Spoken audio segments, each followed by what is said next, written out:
নাটোর থেকে চলে আসে আমরা বন্ধ করতে চেষ্টা করলাম। পিছনে গাড়িগুলো আসতে দিতে হবে। ক্যাবিনেট সেক্রেটারি আসছে। কেমন সত্যি পাচ্ছে কেমন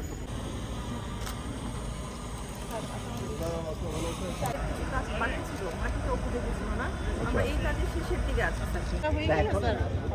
ওই গ্যালারিতে কতজন বসতে পারবে?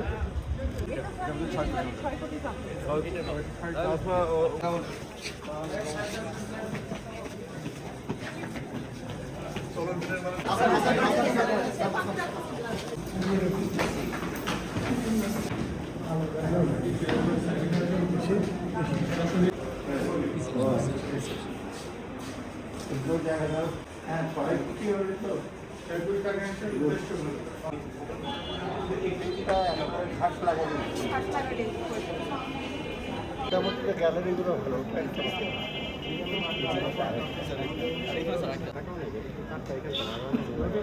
ওটা অনেক বিরাট পরিশ্রম সেই জন্য ও খুব ইনসিস্টেন্ট দিতে হবে।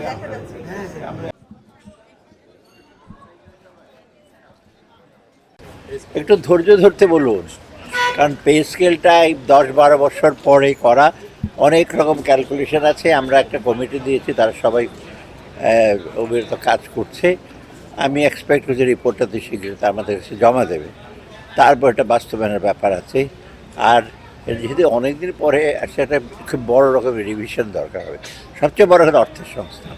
তো আমরা দেখছি হতাশার জন্য মনে করেন তাই ইমপ্লিমেন্টেশন ইনশাল্লাহ হ্যাঁ। না, আমরা অত্যন্ত চমৎকার, আমরা অত্যন্ত স্যাটিসফাইড। ক্যাবিনেট সেক্রেটারি জানেন এই মিনিস্টারের মিলে কিন্তু একনেকে বেশ কথাবার্তা হয়েছে। একটা বড় প্রজেক্ট ছিল, আমরা জিজ্ঞেস করেছি যে কী হবে, লাভ কী হবে। আমরা দেখলাম যথার্থভাবে এটাই হচ্ছে, এবং বিশেষ করে কোয়ালিটি, যে স্টেডিয়ামের কোয়ালিটির গ্যালারি, মাঠটা হয়তো তাড়াতাড়ি ঠিক হবে ঘাস টাস লাগালে, আরো ভালো লাগবে। এটা ডেফিনেটলি ভালো উদ্যোগ। আর আরেকটা জিনিস আমি বলি, যেমন আমরাও আমি কয়েকদিনের পরে 3টা ডিস্ট্রিক্টে যাব, এই চাঁদপুর, লক্ষ্মীপুর, ফেনী।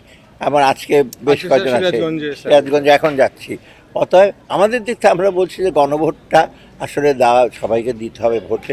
এবং আমরা বলছি হাঁটার জন্য আমরা বলি এই জন্য যে আপনি দেখেন সংস্কার বলতে যে একেবারে আমরা যত করেছি, পরবর্তী সরকারও তো সংস্কার করবে।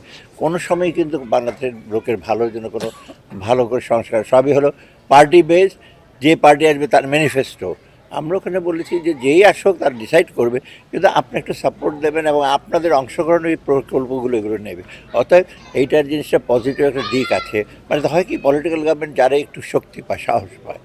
এখন এর আগে যেটা হচ্ছে, আমি তো মোটামুটি তো সরকারে ছিলাম, আমি আবার মোহিত সাহেব বলছি, আমি ভোলার জন্য ডিস্ট্রিক্ট বাজেট দিতেন ঢাকায় বসে। ভোলার লোক কী চায় আপনি জানেন? এখানে আবার ঠাকুরগাঁয় চাইবে স্কুল, ভোলাতে যাবে ব্রিজ, আপনি ঢাকায় বসে দিতেন। আমাকে বলে, আমি তখন গভর্নর ছিলাম, তখন না এটা আমরা ঠিক করেছি। অতএব এই যে ভোট যে তখন আপনাদের আলোচনা, এটা উদ্দেশ্য কিন্তু ওইটাই। অতএব এই নিঃসন্দেহে এটা আপনাদের বাংলাদেশের লোকের জন্য আপনাদের ইচ্ছায় প্রতিফলন ঘটবে। ঠিক আছে।